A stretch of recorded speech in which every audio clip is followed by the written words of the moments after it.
What's up guys, this is Cody here, and I asked you guys on Twitter if you wanted to see an iOS 9 video or if you wanted to see tweak videos, and it was pretty much split right down the middle. So here I have about 25 features and tips and tricks for iOS 9, but if for whatever reason you don't want to watch this, I should be having a tweak video coming out pretty soon as well.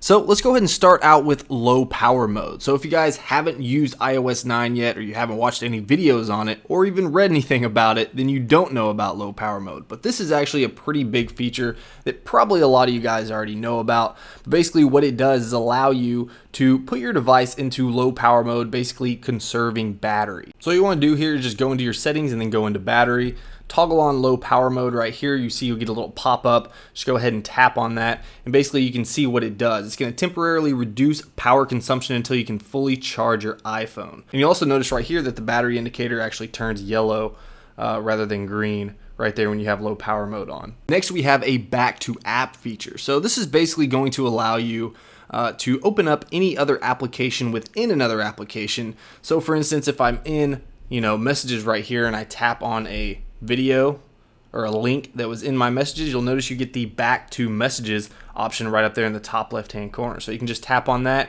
It's going to bring you back to your application that you were previously in. Now you can also group notifications. So if we go into our settings again and we just go down here to, actually we go up to notifications, you can see you have a little toggle here to group by app. So basically instead of getting your notifications in sequential order, you're going to get them in a app by app basis. Next, if you go into your settings and then go to iCloud, you'll see that you have iCloud Drive right here. So if you go into that, you can actually toggle on an application or an icon to show on your springboard. So you just toggle that on right there, and then you'll see if we swipe over here that you have your iCloud Drive. So basically, this can be accessed at any time to view, download, or share stored files. You also have a new full-featured Notes app. So if we go ahead and open that up, you can actually add checklists, you can add doodles, you can actually see everything that you can do right here. So you can add attachments, photos, maps, all that good stuff. You can draw just with your finger. You can also add checklists like I said. So if we just tap on this, and let's say we're going to create a new note right here, it's actually just type something in here, and then we'll say done. And then we can see down here that we have just a little doodle thing that we can just draw. We can also add a photo from right there. So if we just wanted to add a little draw, we'll choose our pen, just say hi, and then we're done. And you can see that that just adds that in there. For me, it's probably going to be a whole lot more helpful on my iPad rather than my iPhone, just because I don't hardly ever use the Notes app. I actually usually use Evernote. But if you use the Notes app, then this could definitely be a major step up from what you're accustomed to.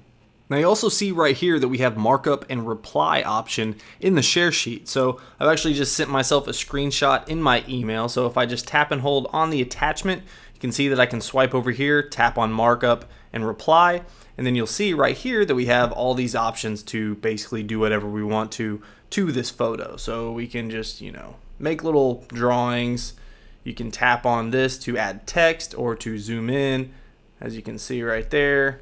Just a whole bunch of different stuff that you can do and can be pretty helpful if you need this feature. Next, we have the search bar in the settings. So if we open up our settings here and we just swipe down, you can see that we have a little search option, and you can just you can type in anything that you want right here, and you'll see that if I just type in camera, then we have all of our camera options that we can just tap on. It's going to take us directly to that specific option in your settings. Now again, in the settings, if we go into general and then to accessibility, you'll see that we have an option here to actually turn on upper and lowercase keys. So if we just go into our keyboard, you'll see that we have a little toggle here to show lowercase keys on the keyboard. So you'll see if I just pull down the spotlight here, everything is lowercase, and when I tap on the shift key, that everything uppercases. So it basically just shows what case you're going to be using while you're typing on your keyboard. Now if we jump into my photos here and open that up, you'll see that we can just tap on a photo, and to dismiss it, all we have to do is just swipe. So we don't have to actually hit the back button, we can just swipe down. You also notice when we open this up that we actually have all of our thumbnails of our pictures right down here that you can actually swipe through pretty easily. Now if you want to hide any photos, then you can actually just tap on select and then select the photos that you want to hide. Tap on the little share sheet button right here, and then you'll see that we have a hide option. So we tap on hide, you can see those two photos were still selected. If we tap on this, It's going to hide those two photos. Now, another feature that a lot of people don't know about is the Ambient Light for iOS 9. So basically, if you put your device face down, it's going to know that, and it's not going to light up when you get notifications, just because that's going to save battery, and nobody's going to be looking at it, obviously, if the phone is face down. Now, if we jump into my camera app, you'll see that we can actually swipe over here to video. You can actually toggle on the flash right there. So you can turn that on if for some reason you're recording in the dark.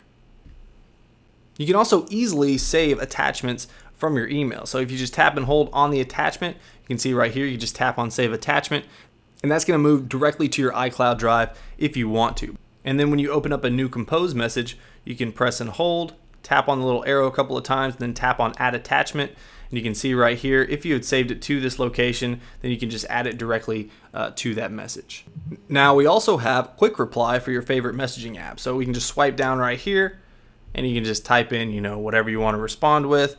And this is not only going to work with messages, but it's also going to work with very popular applications like WhatsApp.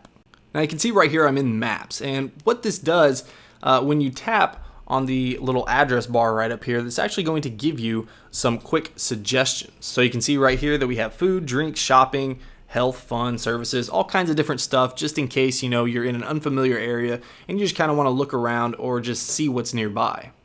And right below those suggestions, you can actually see that you have your favorites, home, and your work if you have that saved in there as well. Jumping back into our settings here, and we tap on General, tap on Accessibility, you can actually turn off your vibration as well. So if we just scroll down here to vibration, you can see you can toggle that on or off just right there. And now in iOS 9, you can actually request a desktop site from the share sheet. So if we tap on this, you can see if we swipe over just a bit that we can request a desktop site, tap on that, and it's going to do just that. But you can see that it didn't really do so well because this is still the mobile version, but that feature doesn't always work. Now you can also call from search. So if we swipe over here, let's just say that we wanted to call Rob. So if we tap on Rob, you can see that you can actually call directly from this location. So that's just a quick way to get in touch with your contacts. Now, something that's always kind of been annoying to me is the shake to undo. So basically when you're typing something out and maybe you put your phone in your pocket for a second and then you pull it back out, it says, do you want to undo your typing? So I never use that for any reason. I've never purposely used it. So you can see right here that you can turn off shake to undo if you want to do that directly within your accessibility. Now, if we jump back into our settings here and then we go into Safari, so you can see if I tapped on passwords right here, and if I actually had passwords stored in here, then it's actually going to require me to use my TouchID to get in there and access those. Now again, here in the settings, if we wanted to turn on TouchID and passcode, you can see if we tap on turn on passcode that we have a 6-digit passcode. So basically that's going to bump up from the 4-digit passcode, which has a combination of about 10,000 up to 1,000,000 for the 6-digit passcode. So that's going to be a whole lot more secure than the 4-digit passcode that we've had in the past. But that's all I have for this video. Let me know what you guys think about these tips and tricks in the comments below. Look forward to seeing what you guys have to say. Alright guys, if you enjoyed this video, make sure you smack that like button if you want to see more of my videos, and go ahead and subscribe. Alright, until next time, peace.